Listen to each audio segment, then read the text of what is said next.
Disclaimer. ও মুসা একটু শুনুন শুনুন। হ্যাঁ আমিও এসির হাওয়াটা না খেয়ে যাবো না। বলো। বলি আপনি যে ইন্টারভিউ দিয়ে এলেন তার প্রশ্নের উত্তরগুলো একটু বলুন দেখি। শুধু উত্তরগুলো, প্রশ্নগুলো বলবো না?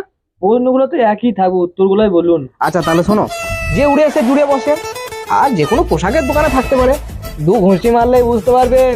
আচ্ছা আচ্ছা বুঝলাম, এটাই আমার হয়ে যাবে, আপনি এবার বাড়ি যেতে পারেন। পরের ক্যান্ডিডেট কে আছেন ভেতরে আসুন। যাও যাও যাও, তোমার নাম্বার এসছে। আমি এখন এসির হাওয়া না খেয়ে যাই। আজকে এখন দিয়ে দিই। স্যার আসতে পারি? আপনাকে আসার পারমিশনই বাকিয়ে দিল আর বসার পারমিশনই বাকিয়ে দিল। তাহলে দাঁড়িয়ে যাচ্ছি স্যার। আপনি বসুন, আমরাই উঠে চলে যাচ্ছি। আপনার উঠে গেলে হবে, আপনারা তো ইন্টারভিউ নেবেন। তাহলে একটা ইন্টারভিউ দিতে গেলে অন্তত একটু ম্যানার্স শিখুন, যে বলে ঢুকতে হয়, পারমিশন না দিলে ঢুকতে নাই। আপনার নামটা বলুন। যা, এই উত্তরটা তো আমাকে বলে গেল না। আমার নামটাই বলে দিই, আমার নাম নাচ্চু দে। কি বলেন? আরেকবার বলুন, ঠিক শুনতে পেলাম না। আমার নাম নাচ্চু দে। ও আচ্ছা, তাই বলুন। ভারী মজার নাম আপনার মশাই। কেউ যদি জিভ না ছুলে নামটা বলার চেষ্টা করো না, তার মুখ দিয়ে যে কি বেরোবে সে ভগবানই জানে। ঠিকঠাক উচ্চারণ বেরোবে না। আপনার বাড়িটা কোথায়? স্যার আমার বাড়ি চূড়াডাঙ্গায় বসিরপুর। ও, আপনার অ্যাপ্লিকেশনটা দিন তো। এলেন স্যার, দেখেলেন? বের করে দিতে পারছেন না?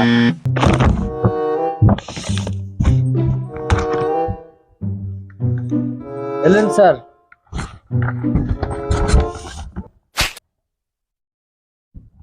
এটা আপনার অ্যাপ্লিকেশন? হ্যাঁ স্যার। ছবিটার সাথে আপনার মুখটা বেশ ম্যাচ খাচ্ছে না। স্যার হসপিটালে দিয়েছিল। ছবিটা আপনি একবার দেখুন তো। দেখে তো মনে হচ্ছে এটা আপনার পুরো অন্নপ্রাশন ছবি। হ্যাঁ স্যার, ঠিক বলেছেন ঠিক বলেছেন। ঝাল ভাত ভরে দিয়েছিল মুখে, তখনই ছবিটা আমার তুলেছিল। ক্যামেরাম্যানে পেয়েছিলেন একটা। আপনি আচ্ছা মজা মানুষ তো মশাই। দারুণ মজা মানুষ। বলুন তো, ধূমকেতু কাকে বলে? যে স্যার উড়ে এসে জুড়ে বসে তাকেই বলে ধূমকেতু। আচ্ছা বলুন তো, জিন কি, কোথায় থাকে? ও তো এক ধরনের প্যান, সব পোশাকের দোকানেই পাওয়া যায়। আচ্ছা, আকাশে কতগুলো নক্ষত্র আছে? দু ঘুষি দিলেই বুঝতে পারবে। বলেন খুশি পারবেন। ও কি তাহলে উত্তরগুলো আমাকে ভুল বলে গেল? না, আমাকে সঠিক সঠিক উত্তর দিতেই হবে।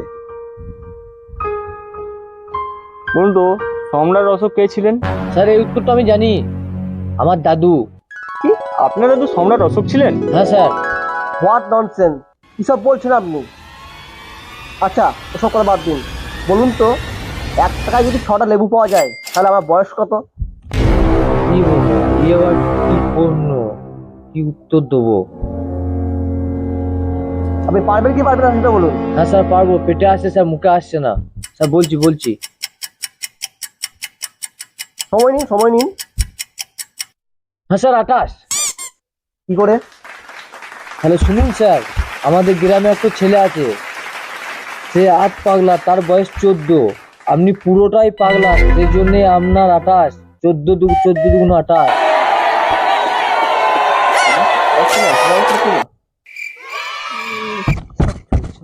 বলুন তো, কোন গ্রাম লোহা দিয়ে তৈরি? কেন স্যার, আমাদের গ্রাম। আপনার গ্রাম লোহা দিয়ে তৈরি? হ্যাঁ স্যার। উত্তরটা জানেন না সেটা বললেই হতো। কিলোগ্রাম লোহা দিয়ে তৈরি হয়। আচ্ছা বলুন তো, চাঁদে প্রথম কে পা রেখেছিল? কেন স্যার, যার পায়ে সুসুর ছিল সে। কিসব বলছেন, ইউজলেস ফেলো। বেশ, বাদ দিন। আচ্ছা আরেকটা কথা বলুন, মানুষ কি খেয়ে 6 জন বেঁচে থাকতে পারে? কেন স্যার, বিড়ি। আপনি খুব খান তাই না? স্যার মাঝে মাঝে খাই। সেটা আপনার ঠোঁট দেখে বুঝতে পারা যাচ্ছে। আচ্ছা আমি তো দাঁড়ান তো। আচ্ছা বলুন দেখি, পৃথিবী কেন সূর্যের চারিদিকে ঘোরে?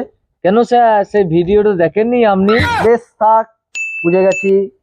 বলছি, আপনার অপমানিত হতে ভালো লাগে? দাঁড়ান, ঠিক সময়ে ঠিক উত্তরের জবাবটা আমি ঠিক দেবো। বেশ, দেখছি। আপনি ঠিক দেখে যান। আচ্ছা, এটা কি আপনার ফার্স্ট ইন্টারভিউ না আগেও কোনো জায়গায় দিয়েছেন? স্যার আগে অন্য জায়গায় দিয়েছি। আপনাকে দেখে কিন্তু বোঝা যাচ্ছে না। আচ্ছা একটা প্রশ্ন করছে, হ্যাঁ? হ্যাঁ বলুন। ঠিক ঠিক উত্তর দেবেন। হ্যাঁ বলুন। আপনি কি মাধ্যমিকটা শিখে পাস করেছেন না টুকে পাস করেছেন? স্যার তখন লকডাউন চলছিল, বুঝতেই পারছেন। ও, আপনি তাহলে লকডাউনে পাস? হ্যাঁ স্যার। সেই জন্য আমাদের কোম্পানিটা কি লকডাউন লাগাতে এসছেন? না স্যার, ওই রকম ভাবে লয় কিছু। আপনার মতো ছেলে যদি এই কোম্পানিতে থাকে তাহলে আমাদের কোম্পানি কারফিউ জারি হয়ে যাবে কোম্পানিতে। तो उससे मेरा क्या फायदा। এই নিন, আপনার অ্যাপ্লিকেশনটা নিন। হ্যাঁ দেন স্যার। আপনি বাইরে গিয়ে একটু অপেক্ষা করুন। আশা করছি চাকরিটা আপনাকে দেবো। আপনি একটু মজার লোক আছেন আর আমাদেরকে এন্টারটেনমেন্টও করতে পারবেন। দাঁড়ান, তোমার লাস্ট একটা প্রশ্ন আছে। হ্যাঁ বলুন। আচ্ছা বলুন তো, বাস কি কাজে লাগে? কেন স্যার আপনাকে দিতে? লাগবে হেলানি। কেন শোনেননি বাঁশ কেন ঝাড়ে? বেশ থাক, বুঝে গেছি, গভীর যাওয়া দরকার নেই। বলছি আপনার কি বারে বারে অপমানিত হতে ভালো লাগে? ব্যাপারটা সেটা নয়, ওর যোগ্য জবাবটা দিতে হবে। এই বলছি। ওর জায়গায় যদি আপনি যোগ্য জবাবটা পেয়ে যাচ্ছেন বারবার। ঠিক আছে, আপনি এখন আসতে পারেন। বেশ স্যার ঠিক আছে আসছি। হ্যাঁ, আপনি এখন আসুন। হ্যাঁ, এবার বলুন কি বলছেন। এটা খুব মজার ছিল। চাকরি দিলে হতো। না দেখুন, এন্টারটেনমেন্ট আছে ঠিক আছে, কিন্তু যে এর আগে যে ক্যান্ডিডেট ছিল না, তার যে স্কিল এবং ট্যালেন্ট দুটোই আছে। এটা স্কিল। দেখুন, মানুষ মাত্রই ভুল হয়, হয়তো সে আগে বছর করে ফেলেছে। আমার কোনো ঘুষ তো দিচ্ছে কেউ?